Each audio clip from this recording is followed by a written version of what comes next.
Good morning, ladies and gentlemen. With you today is Jack Doanya Jack.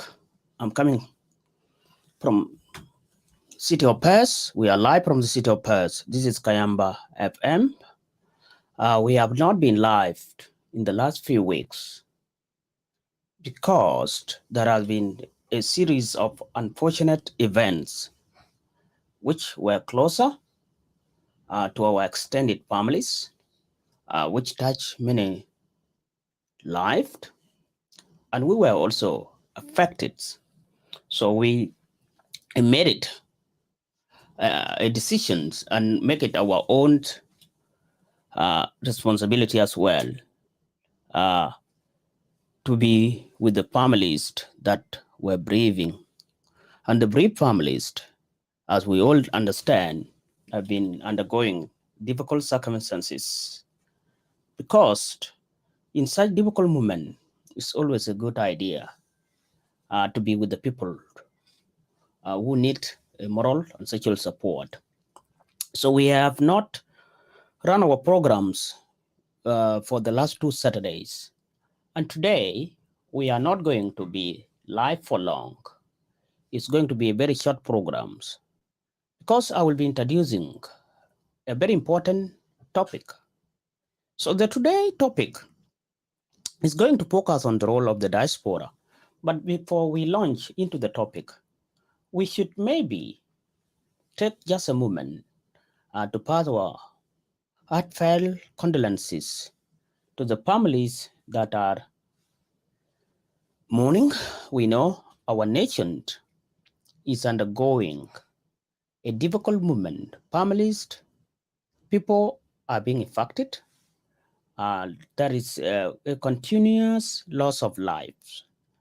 And that touches many of us, even those in the diaspora, because we are still connected. So we said, please receive our heartfelt condolences to all the individuals who have been affected out there. Now, as we know, for the last few weeks, we have seen a series of events, and particularly the South Sudanese basketball team has done amazingly well. The team has performed beyond the expectation of very many people. They have exceeded our expectations in many respects. The team, I don't know whether anyone is viewing me, but if you are not seeing the video, please let me know. And I will try to find out because we are streaming in many platforms. We are on YouTube and we are also on Facebook. So the South Sudanese basketball team has been breaking the records. They have gone places, and Mr. Lolden and his colleagues had made us proud. Our team has performed beyond the expectation of the many nations in the regions and internationally. It has caught the attentions of the neighboring countries. And for those who have been trolling the social media, you might have come across a scenario where some nations were complaining that they were not really playing the Africans, they were playing the Americans. What does that tell you? It is the role of the diaspora, the role which the diaspora can play in the nation buildings. When the diaspora who have the global experience are allowed to participate, you will find that the nation glory will be elevated. The respect for South Sudan would be received where it is due. It is the question of allowing those who know what they are doing to do what they can do best. The idea of the jacks of all trades has been proven again and again that it does not work. It does not build a nation.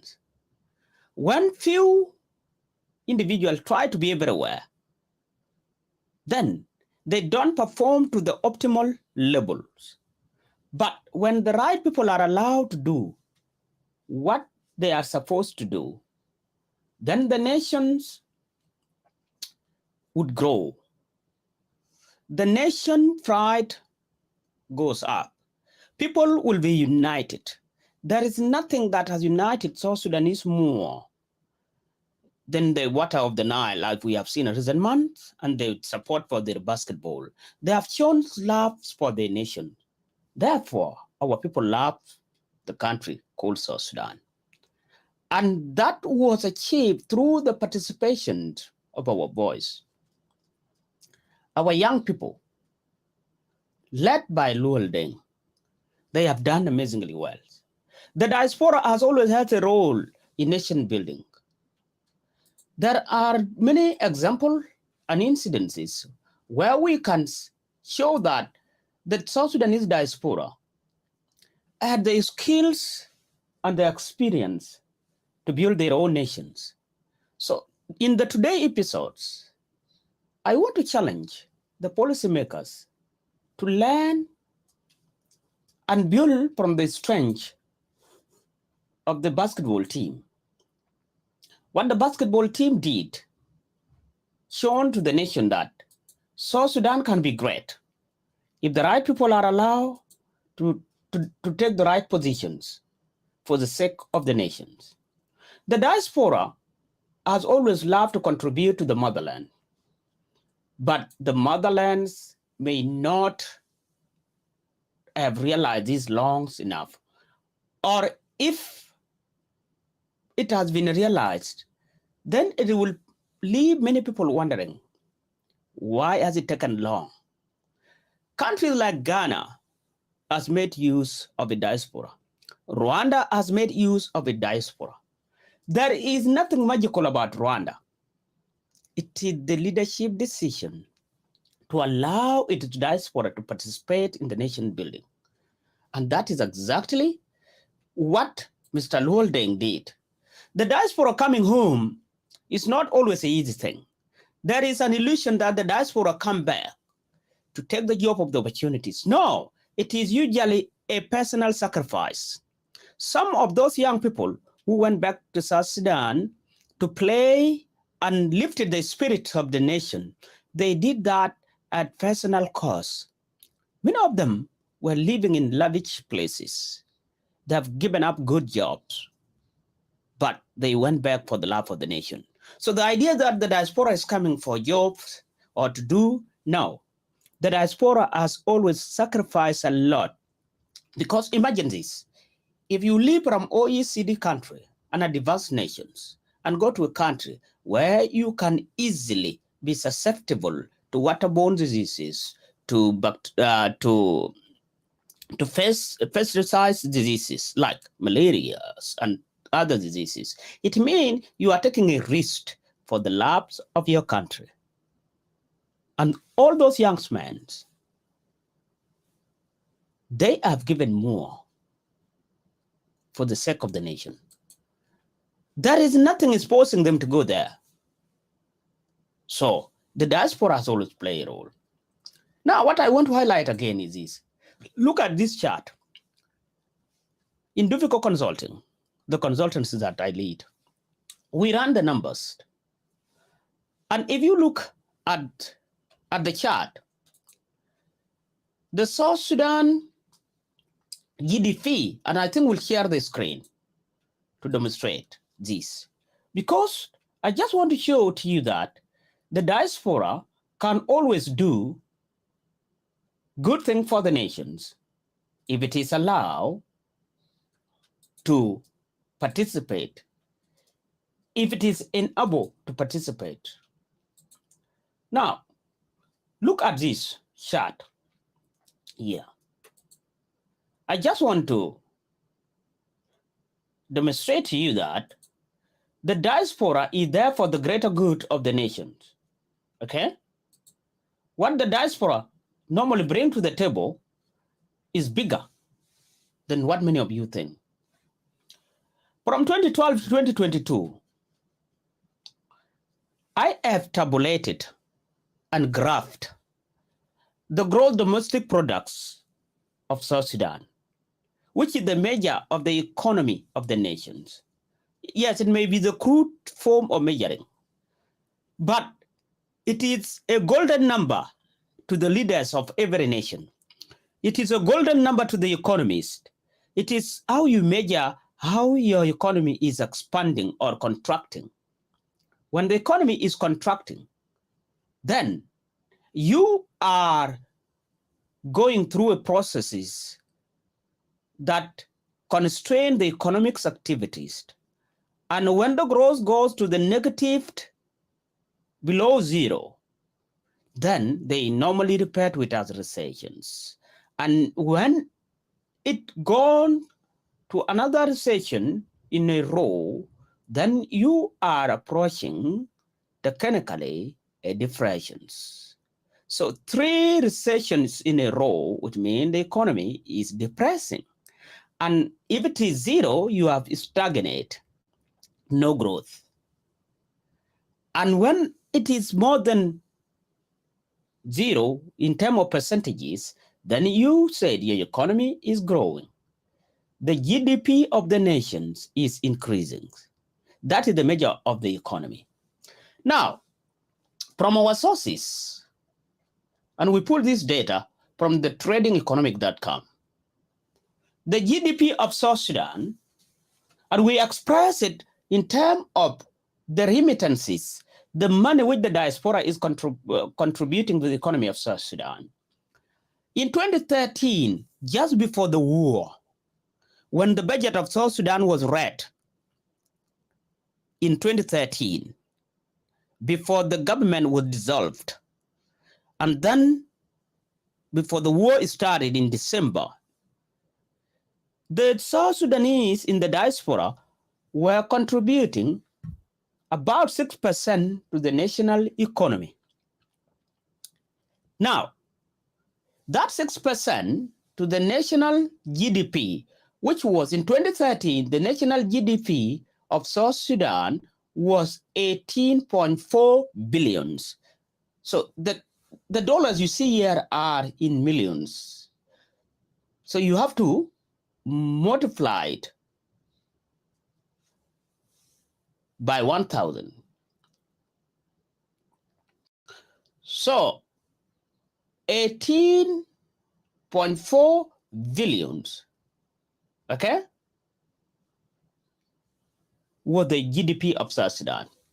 What happened immediately after the war? The economy started to collapse, as you can see here. By 2014, the economy has contracted by 30%. But every time the economy contracted, the diaspora has always increased its contribution because people in the diaspora are worried of their relatives, parents, friends, families back home. They increase their contributions, okay? And when they increase their contributions, then the economy was sustained. Therefore, what the diaspora contributed was 1.4 billions. You multiply by 6 zeros by millions. So it was 1.4 billions in 2014. In 2015, the diaspora contribution dropped a bit. So it is spiked during when the war was at its peak in 2014, that it normally spiked. And the GDP of South Sudan was immeasurable around 2017. That was 2017-18, there are no numbers.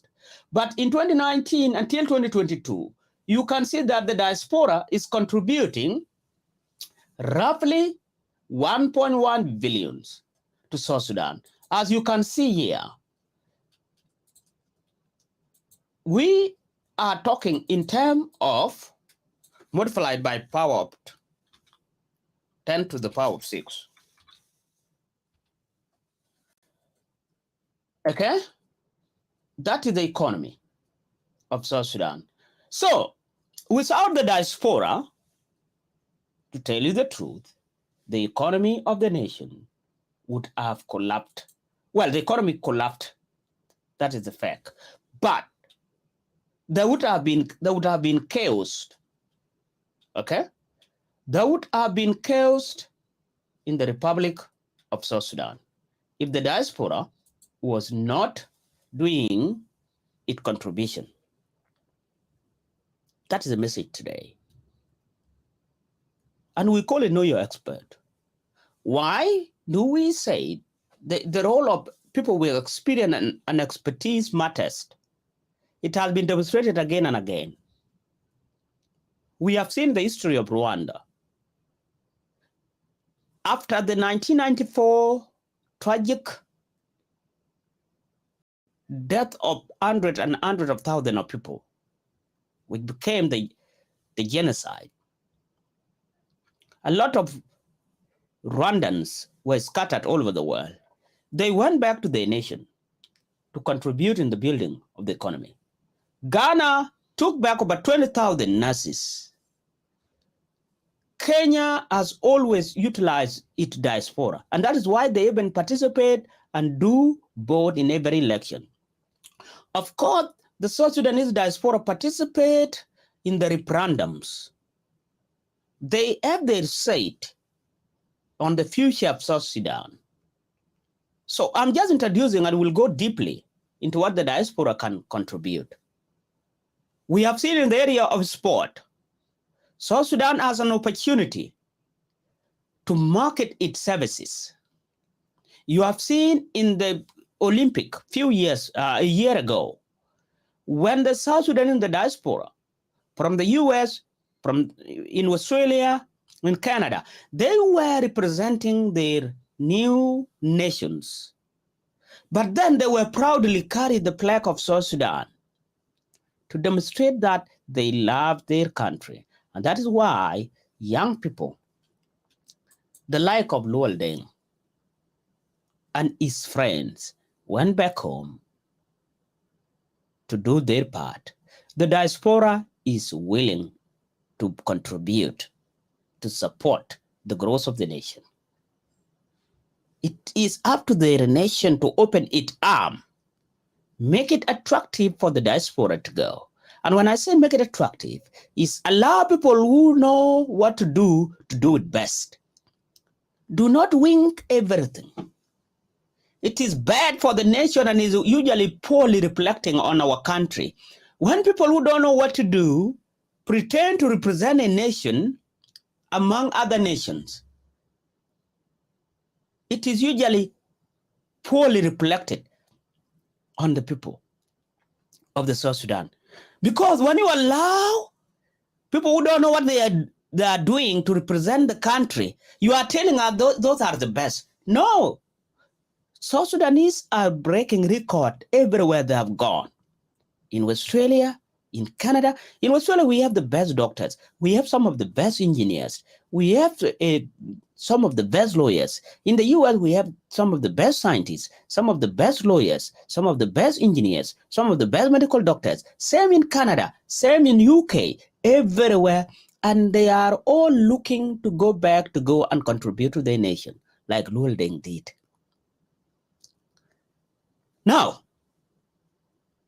doesn't mean every diaspora has expertise. No, you have to allow those who know what they are doing. The experience matters.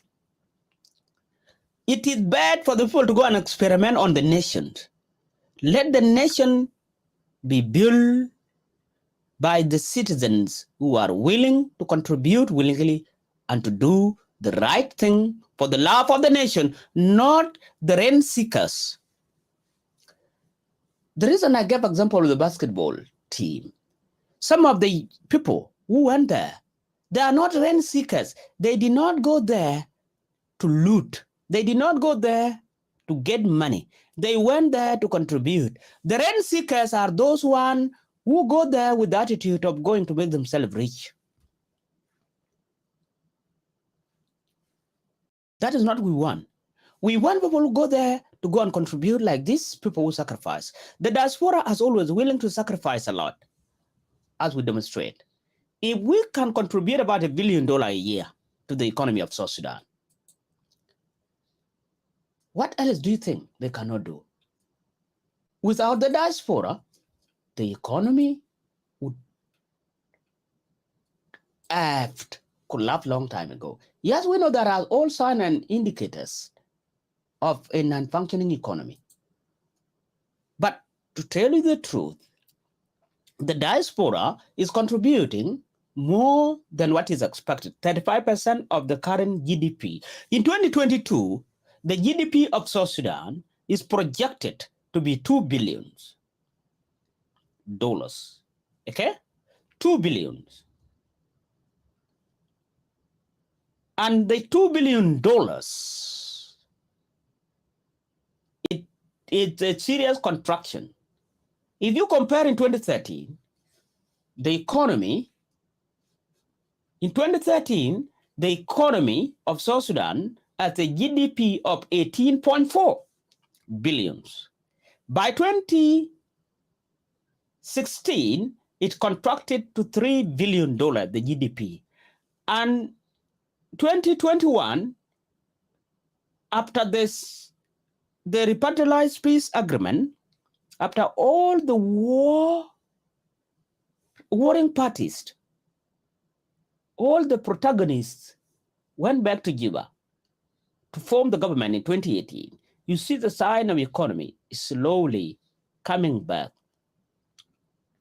And in 2022, it's projected to be $2 billion. Now, this is what could be measured. It's not the whole wealth of the South Sudan nation, because we know we have millions of cows in the bushes. We know we have a lot of fisheries. We know we have many other economic activities that are within the interior of the nation, and nothing could be measured. But we are talking of the numbers. At least that is what is measured. And that is what South Sudan can use when it go out there to look for money to borrow. That is what people will see. So what has not been measured does not matter a lot. What matters a lot is what is not measured. And that's what we are talking about today.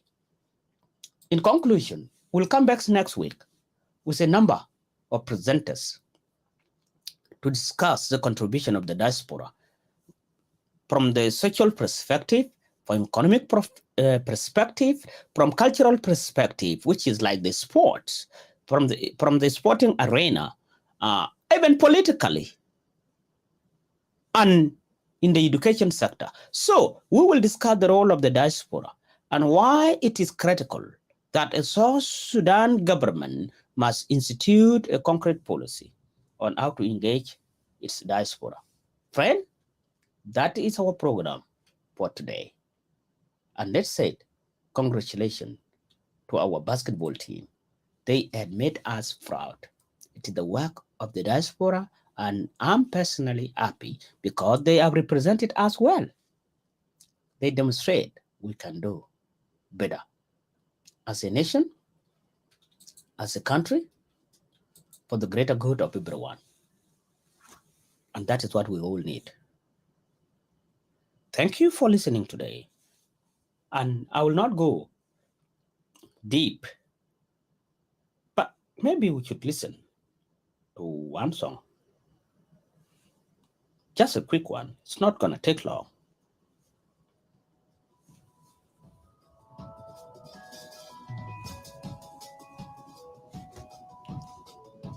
Thank you. Now, let's get here what is happening in the media. Peace Press. So let's look at FPD Institute.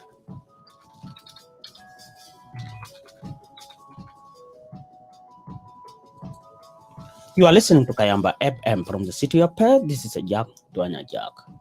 We bring to you all the research and the topic that are relevant to the nation, that are educational. We are an educational channel. And our role is to look for the research, break it down into a meaningful piece of information that you can easily digest, that you can understand and make meaning of it, like we have just done about the statistics today. So now let's look at what is happening in the news about South Sudan,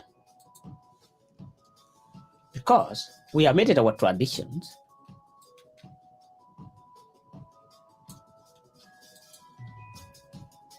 to bring to you the summary of the news each time. So let me open up, friends, and let's see what is happening. We call it South Sudan in the media.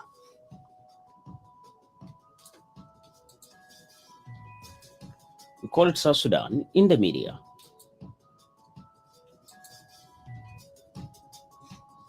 We'll share the screen shortly. Okay, where do you get this news from? We have built an algorithms that go to the website, to the internet, and look for anything that is published about South Sudan, and it will pull it up. So here, South Sudan approved over 700 million US dollars on the road projects. This was reported yesterday. Let's hope this road project is not going to be like the Barghazal's, Juba Baral Ghazal's road that was washed away by a single rain. A single event of rain washed away that road, which was very humiliating to the nations. It was a big shame for the country. South Sudan approved over 700 million US dollars on the road projects. And then OPEC is the oil producing economics countries, is the organizations of the petroleums producing countries. So now, it is supporting the implementation of peace. And then South Sudan ex-rebels set to join unified forces. We have seen in the media lately, it has dominated. And then there was South Sudan president addressed the graduate of the first batch of unified forces, how a school can support efforts while food crisis appeal, this Arbus. And then Burhan Salva Kiir discussed bilateral type peace in South Sudan. So this is Juba and Khartoum discussing. And then it's all about unified forces. Museveni emphasizes the peace at the first South Sudan Unified Forces graduate. And the two protagonists are there. So His Excellency General Salva Kiir Mayardit and his first vice president posting for a photo there. And then the new commander of the UNIMIS forces, United Nations peacekeeping force in South Sudan, take over his position, his role, new job. So it is all about South Sudan, as you can see. So where do you find this news? It's very easy. You just go to peaceforum.press and you go here under the news. We have done the hard work for you. We have built a machine learning and artificial intelligence algorithm. And so it took many weeks to put together a line of code, and it go around the internet and looks for the relevant informations, anything that is about South Sudan, and it pull it in for you to get it in one location. That is about South Sudan in the media, gentlemen. That is what we want to show you today. I believe you will benefit from this topic, the role of the diaspora in the nation building. We will come with a number of presenters next week, but I just want to let you know that we are still progressing with our programs. Know Your Expert. We will be presenting to you continually as we started. We were interrupted a bit, and we are putting a team together to hold the program. If I'm not there, the program will still run. And this would always be on Kayamba FM, and will continue to hold the members of FED Institute. We are a research forum where we've based our finding on objective facts, not subjective opinion. Because we are experts in our own various disciplines, we don't assume expertise like what we see everywhere. This is a disease affecting South Sudan, where every single graduate calls themselves an expert. No, graduating from a university does not make you an expert. You are not an expert until you demonstrate it in the field. Experience is what qualified you to be an expert. If someone has not demonstrated, how do you call that person an expert?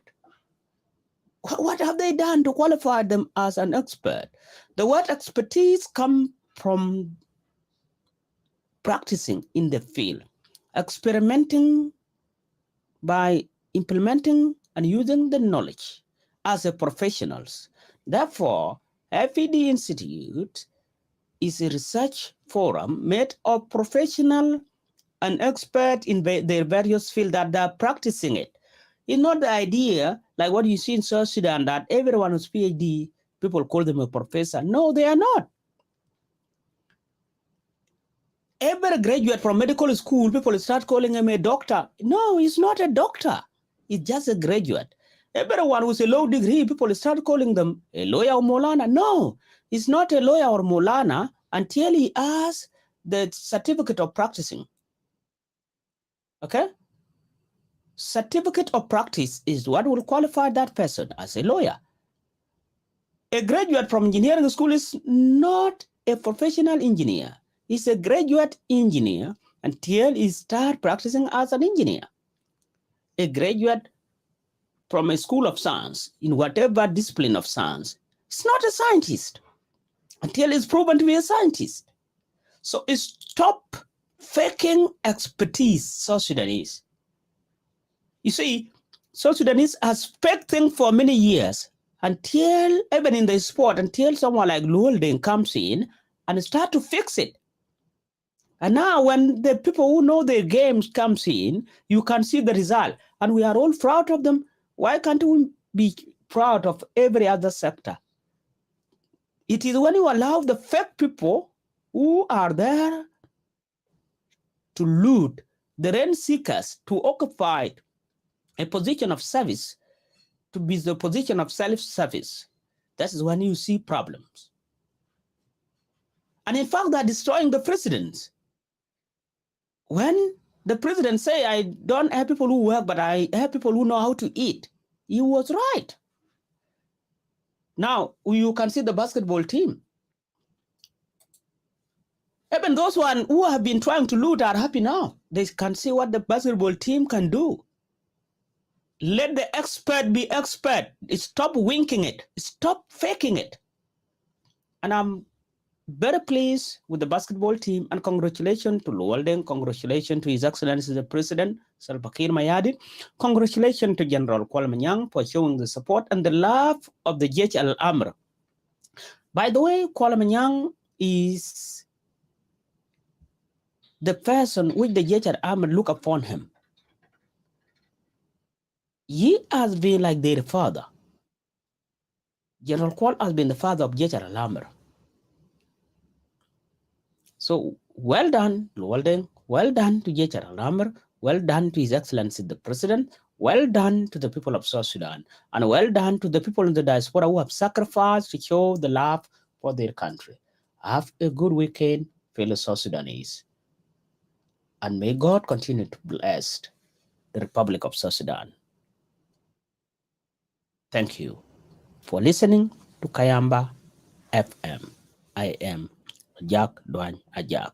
Kayamba FM is available 24/7. It's simulcasting on Zeno.fm and search for Kayamba. Kayamba apps is coming out. We are launching it this Friday.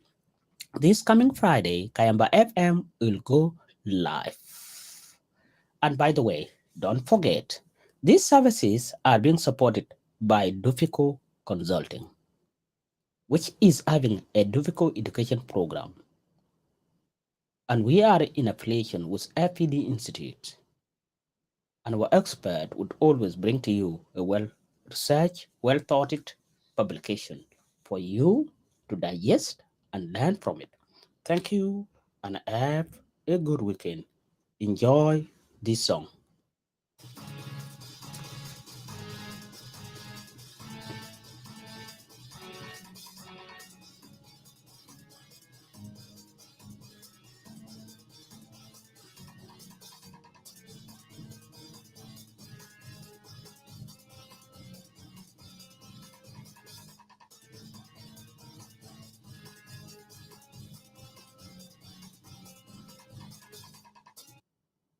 Thank you.